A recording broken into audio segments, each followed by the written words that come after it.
What is going on? Today I'm going to be making some Whole30 soup and I'm super excited. I've got a bunch of vegetables.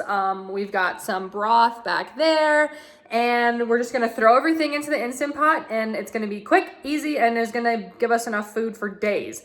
And I'm really excited to not have to cook meals for a while.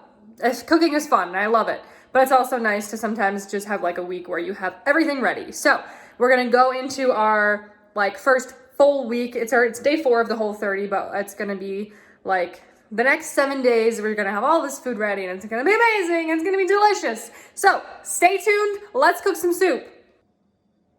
All right, first up we have onion. I've got probably like 3/4 of like a huge onion. I think it was a yellow onion. And next we're gonna do some bell pepper. I've got a red one and I also have a yellow one in the sink. That's gonna be diced as well. All right, friends, we got a big bowl of something. This is a big bowl. They already know what's in the bowl. Oh my God. They Thank already you know. for joining the party. Thank you for joining. It's Ree with Ree and Al. Late to the party. Mostly it's just Al. Mostly just Al, apparently. We got soup. It's gonna go in here. I did want to mention to everybody is that usually before I put all this stuff in the Instant Pot, I like to put it in another bowl and then like mix it all around together, because if you end up having to make 2 pots, that way you can get like a good mix of all the vegetables in both pots instead of just one pot that has like the stuff that was on the top and then one pot that has the stuff that was on the bottom. So put all your vegetables together and mix them all around. If you're making enough, like I know that I'm going to have enough stuff for 2 pots of soup, so it's gonna be a lot. Alrighty guys, so everything is in the Instant Pot. We just have to add the stock liquid and add all of our seasonings, but all of our vegetables are here. As you can see, we've got beautiful color: onions, mushrooms, green beans, peppers, carrots, celery, who knows what else is in there, but just a great variety of everything. Sometimes we'll add potatoes too, so that's good to add. And again, this is the vegetable broth that I picked up. You can use chicken broth, beef broth, whatever you want. Just make sure, if you're doing the Whole30, that there's no sugar, and just in general, you probably want to just find one that has no sugar, because there's no reason for there to be sugar in there. You can have it be just as delicious without sugar, So you might be wondering, what kind of spices do you put in your soup? Well, I'll tell you what I do, just based off of what I have and like whatever. So always throw bay leaf in there. I'm gonna add some cayenne pepper, just like a little sprinkle, since Ree doesn't like too much spice, just like 3 shakes of that. A bunch of sea salt. Salt is good. Salt gives you flavor. Gotta take off the other end.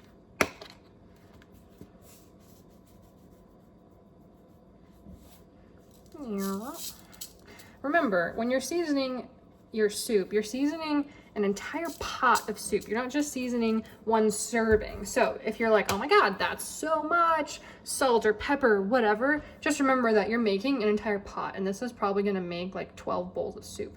So just keep that in mind when you're thinking about your seasoning. We're gonna add some garlic powder. You could also add onion powder, but we have a lot of onions in here, so I think we'll pass on the onion powder today. Definitely throw some pepper in there. Yep. Put on the other side. Whoa, okay. And I always like to add thyme. Thyme is good for the soup that I make. I like it. You gotta open up the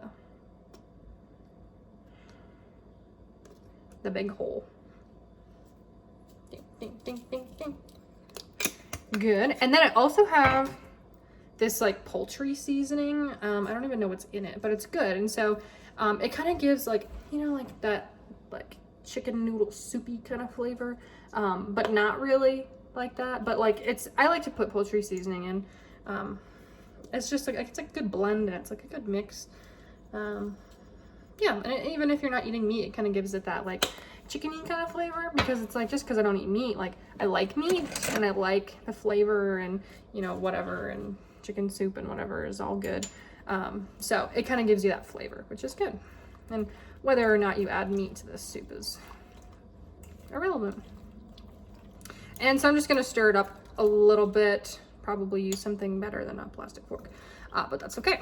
I'm just doing that. And then put the bay leaf back in. I took it out to stir everything up so that way it doesn't break. Yeah. All right. So here we go. I've got 2 cartons of broth, and then I also filled it up the rest of the way with water. And then all the seasonings, everything is ready to go. So we're gonna turn it on and we're gonna cook it on manual for probably like 3 minutes. And it may seem like a short amount of time. 3 minutes may seem like it's like, oh my gosh, like, are you sure that's enough time to like make this like great soup? But by the time, so since there's so much liquid in the pressure cooker and it's gonna take so much time to get the pressure cooker up to pressure, and it's just going to be heating up and it's going to basically be cooking the whole time. So that's why I only cook it for 3 minutes once it actually like gets up to pressure. And then also on the way back down, once it's done cooking, for the pressure to come down, it's still like boiling hot liquid. So you don't want to cook it for 10 minutes because it's already cooking for the time that it takes to get up to pressure and then come down from pressure afterwards. So I'm not a scientist and I'm not a professional chefer, but that's just what I've found in my experience using my own Instant Pot. So take that for what it's worth.